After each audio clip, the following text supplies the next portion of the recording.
What's up YouTube, Capital G here talking Brilliant Fusion in this video and asking a question.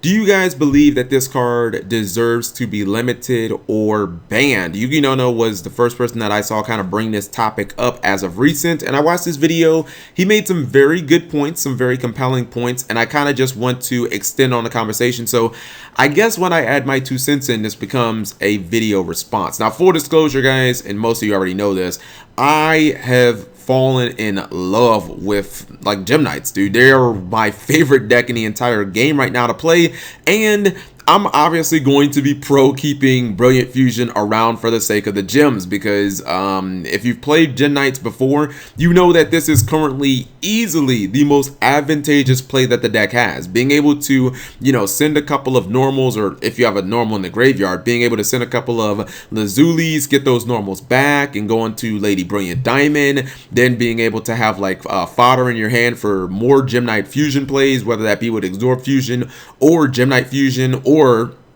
just being able to normal summon the normals, tribute those, go into Master Diamond. Like, it's basically the best play that the deck has, and it would feel like the support, the renovation that Konami did for Gem Knights in Clash of Rebellion, where we got Absorb Fusion and we got, you know, Brilliant Fusion and we got Lady Brilliant Diamond. Like, it would feel kind of hollow if they took the best of the three away because of the rest of the meta. Now, with that being said, you know, I go into this thing kind of eyes wide open. You know, I've seen many decks get hit as collateral damage. Like, I've seen decks lose some of their best cards, some of their most core cards, because other decks exploit those cards, because they spill too much into the meta and they kind of dominate the game. The biggest example of this that everybody can recognize would be obviously Dragon's Ravine. I mean, Dragon's Ravine didn't get limited, or excuse me, it didn't get banned because of Dragunity. It got banned because of the Dragon Rulers, and for everybody out there that was playing Dragunity, while it didn't affect me personally, like, it must have been a fucking shame. You guys must have been like, fuck the Dragon Rulers.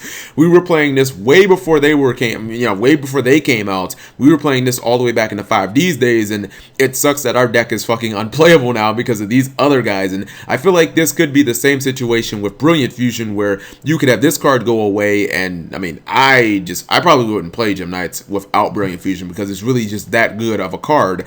Now, the thing about Brilliant Fusion and why I don't think that the card should be banned, first off, I think banning is out of the question. I don't think this card is Future Fusion. I think that it's more like Future Fusion Light, and the major difference between this and Future Fusion is I don't think that, like, when you activate Brilliant Fusion, yes, you get a lot of advantage, and it does definitely help a whole lot of decks. Like, it helps a lot of decks get to some serious combo plays, but it doesn't feel like auto game. When you activated Future Fusion back in the day in Chaos Dragons, and you got to send 5 dragons to the graveyard, and you had your entire graveyard toolboxed and loaded for you, in addition, 2 turns later, if your opponent wasn't already dead, you got a 5,000 attack monster. Like, it felt like game. Like, I never once beat a Chaos Dragon deck when they resolved Future Fusion turn 1. It was just too much advantage.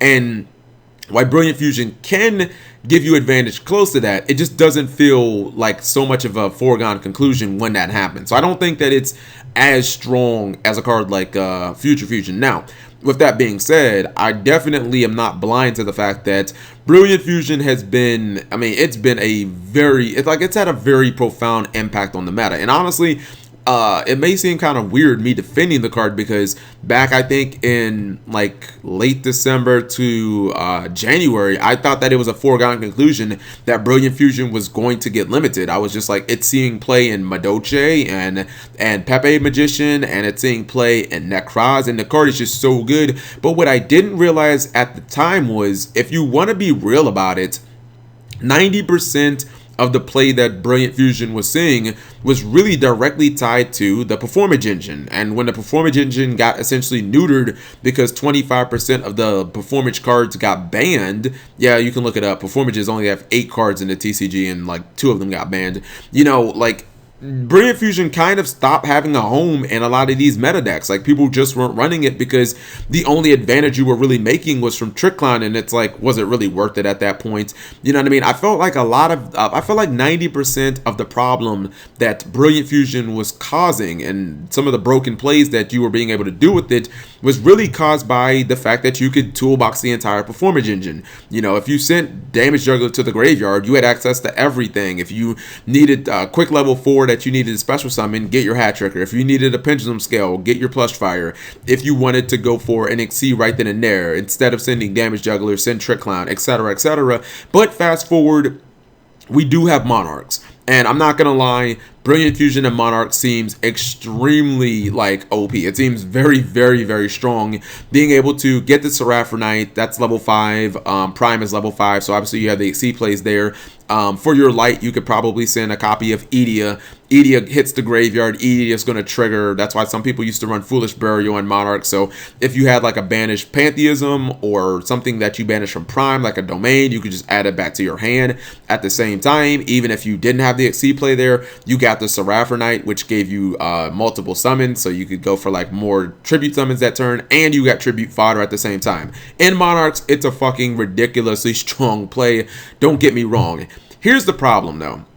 The problem I feel like is if you take Brilliant Fusion out of the equation because of Monarchs, I mean, don't you still have the problem of Monarchs? Like, if you take Brilliant Fusion out of the equation, isn't Monarch still going to be like a top 2 deck? I mean, there are versions that don't even play Brilliant Fusion because they play an extra, or they don't play an extra deck. They run, you know, like old school Domain. Was it, I think UK Nationals, I was watching like top 8, and there was like a Domain Monarch in there. It's like, I feel like even if you take out Brilliant Fusion, you're still left with an incredibly OP overpowered deck and Monarchs that is probably going to demand hits on the next ban list anyway, justifiably so, because you look how strong the deck is, and you look what they already did in the OCG with Pantheism and Domain, and I think Stormforth got limited to 1-2. I know Pantheism and Domain both got hit, but I feel like that really won't solve the problem for that deck, and I feel like right now, Brilliant Fusion isn't on the level where everything is playing it. It's not back where it was in, you know, like December, January, where it's like, man, it's seeing play in everything. I feel like it's just kind of seeing play in one deck,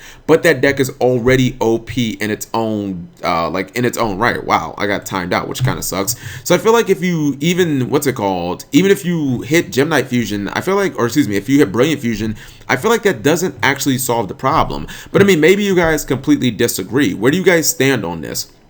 I could honestly see, just being, you know, me not being oblivious, I could see Brilliant Fusion going to 1, but I don't think that it needs to. Like, I feel like before Konami takes away one of the better, like, plays that Gem Knights have, before they do another situation where they cause collateral damage to another archetype where they kind of just ruin it, you know, like they did Dragoonity with the Dragon Ruler and the whole thing, I feel like they should probably just go ahead and address Monarchs, you know what I mean? Like, even if we banned Brilliant Fusion tomorrow, are Monarchs not the second best or first best deck in Yu-Gi-Oh anyways without it? Like, you know what I mean? I still feel like we'd be complaining about Monarchs anyway. So let me know what you guys think. Maybe you think that I'm just completely biased. I want to see where people stand on this issue. If it went to 1, I'd still be fine. I think I'd still play Gem Knights. But personally, I don't think it needs to, because I think when the performages were basically taken out, I feel like 90% of the problems with Brilliant Fusion were basically taken care of. So let me know what you guys think. Thank you for watching as always.